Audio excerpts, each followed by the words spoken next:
good morning in Portuguese. That was one of the things I learned while I was there. So, I'm going to show you guys some pictures of my trip. As Boatman said, I have 1,400 pictures, and I did not put all those on here, because I don't want to keep you guys here all day. So, the first slide, this is my team. There was just 6 of us. Then we had 2 leaders. Well, my leaders are in the upper right-hand corner, Daniel, Melinda, the kid to the left with the big smile on his face, that's John. Then Jack is on the left side, then me and Seth, me and Hannah, and Austin. So that was who I traveled with.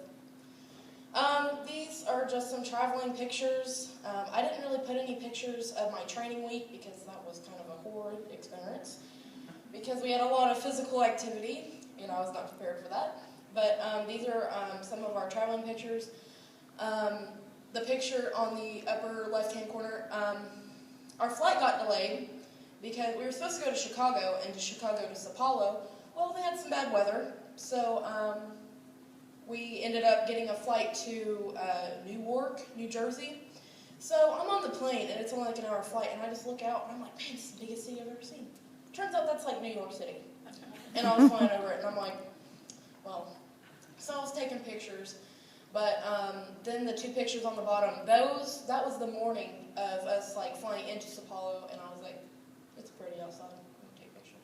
So then the upper right-hand corner, that was in the back of our seats on the plane. We had like screens.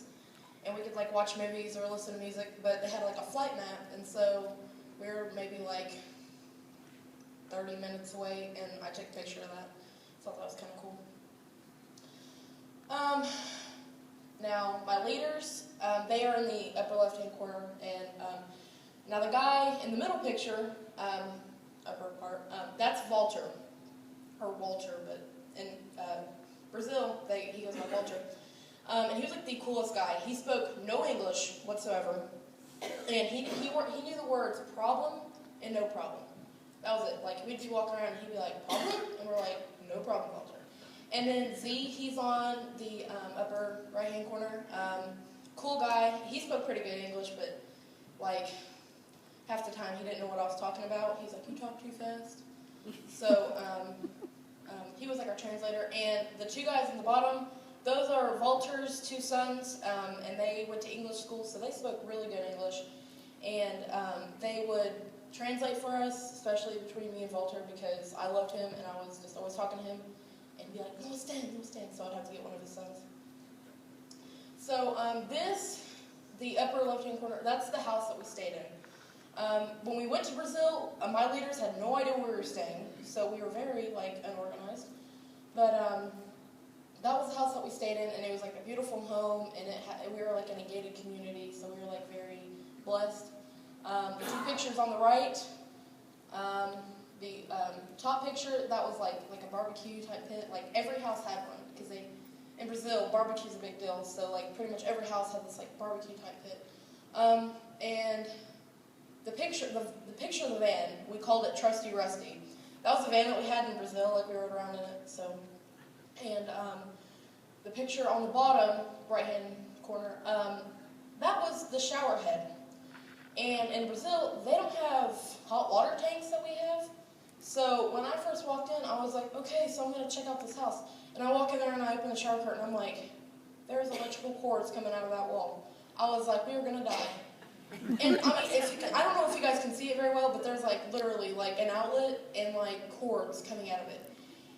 And there's like, oh, this is kind of a long story, but like funny story, I took a shower in the other room because it had hot water, and they said that the water was warm, but it was actually cold. So in that bathroom, there was cold showers. So I went in the other bathroom to take the shower, and I get in, and I'm like, hot water. And I get in, and I turn on the water, and it's like freezing cold. So I'm like, this is not very good. So then when I was like done, I turn off the water, and then I hear like this like pressure building, and it went poof. And then like the top of the shower like popped off, and like this hot water hit me. And I don't know if I got electrocuted or it was just hot water, but I got out and it was like 6 o'clock in the morning because I wanted this hot shower. And I'm like, Daniel, Melinda, I've been electrocuted. so I had like these like spots on my head, like where this water hit me, but so I'm okay. So these are the churches we went to. We went to a total of 3 churches, and they were all Free Will Baptist churches. Araras, Brazil, which is where we stayed, there was 3 Free Will Baptist churches. The top left hand, it was a beautiful church. This was Z's church that he went to, and the one on the right, that was, I don't know his name, Pastor Daniel, that was his name. That was his church, and he'd only been preaching for like a week, so he was new to it. And Walter's church is on the bottom right hand, and that was before we painted the church, because while we were there, we painted his church, but that was before, but those are the churches we went to. While we were there, one of the things we did was we would go to these English schools, and we would just go talk to these people. Most of them would be like early 20s, teens, and we'd just go in there and we would talk to them, and they thought we were from a completely different world, but they were, like all of them, they were so cool. Something interesting, the first thing I noticed about Brazil was all the homes are made out of every structure in Brazil is made out of concrete, but all the homes were like there was no spaces between them, like it was this concrete wall, but they would have these big fences up, and they would have like electric fences, and so it was kind of like sketchy. You didn't know if you were in a good part of town or a bad part, but that was one of the things I noticed. One of the first mornings we were there, we went to a farmer's market, and I mean, it was so cool because like here we have like, regular jobs, like 9 to 5. Well, these people that were at this farmer's market, like this is their living. This is how they make their living. So we're walking around, and no one spoke English, especially Walter. Like he was like, problem? And we're like, no. So we're walking around and looking around. We weren't planning on buying anything. But this guy, we never got his name, but the guy on the right here, he sees us, and he's like, oh, and like he got our attention, and he just grabbed his pineapple and just starts hacking at it, like with this like huge knife. And he starts cutting it up, and then he takes his knife and he like hands it to us, like that picture, like he's handing us a piece of pineapple. And I don't like pineapple. So I was like, and they told us, they said, if someone gives you something, you try it. So we're like, okay, and everybody else is grabbing it and eating it, so I'm like, let me just, okay. So I started eating it. Best pineapple, I mean, I haven't eaten much pineapple, but it was like the best tasting thing ever, because it was so fresh, and this guy was so cool, and he was just like, handing us more, and we were like, man, we gotta pay this guy. Like, we thought he was just trying to con us into like buying it or something. So we're like, man, we're gonna have to pay for this. So we start handing him money, and he's like, no pay.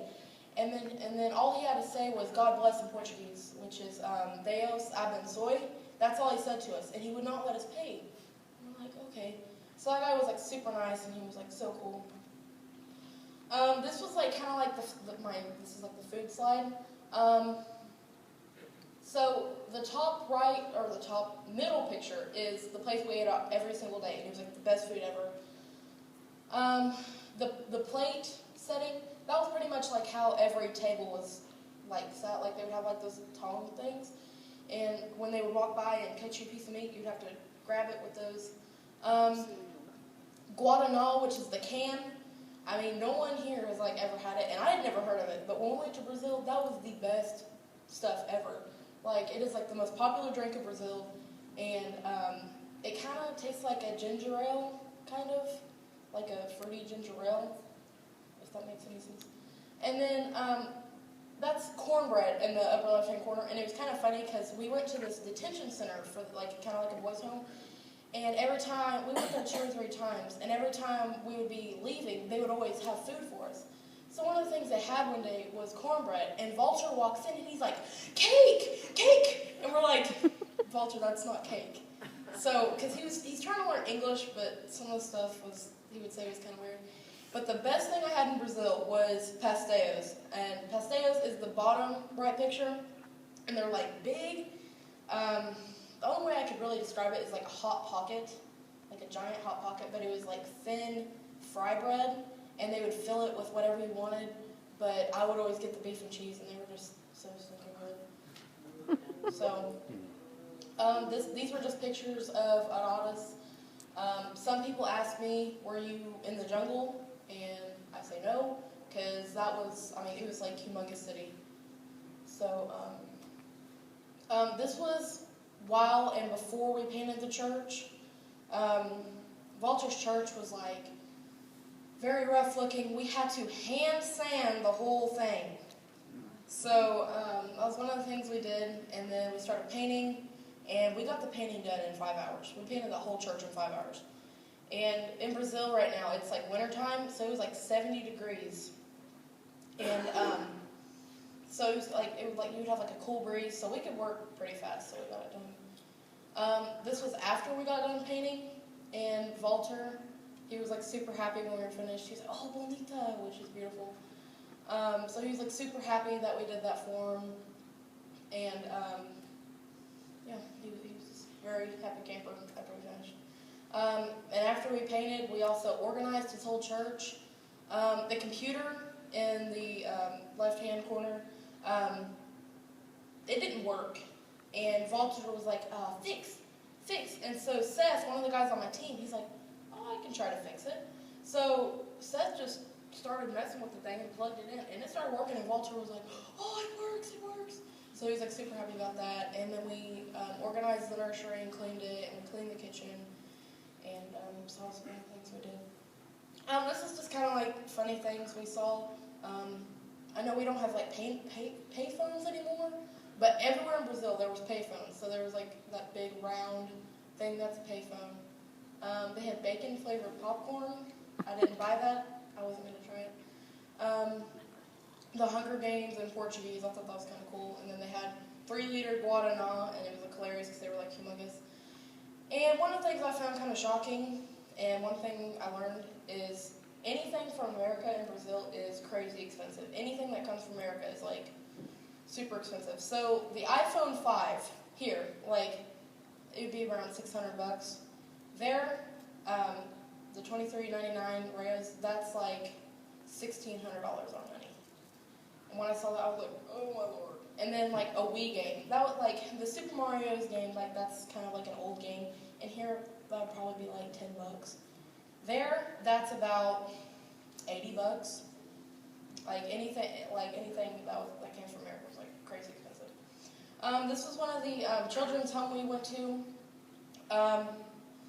It was kind of sad. They didn't like have any decorations. All they had was food. And these kids, like, they were so nice. And it was funny because they would be talking to us in Portuguese, and we're like, "No Portuguese, we speak English." And they didn't get that concept. But they saw that we had cameras, and they were like, "Oh, you take our picture." And so we would, like, all of us, we took pictures with them. So the 2 bottom pictures, that's me, and the 3 little girls I met. One of the places, like, we went to about 3 or 4 children's homes while we were there. So this was like a boys' home, but it was located at the police department in Araras, and it was like little boys around the ages of like 5 to 16.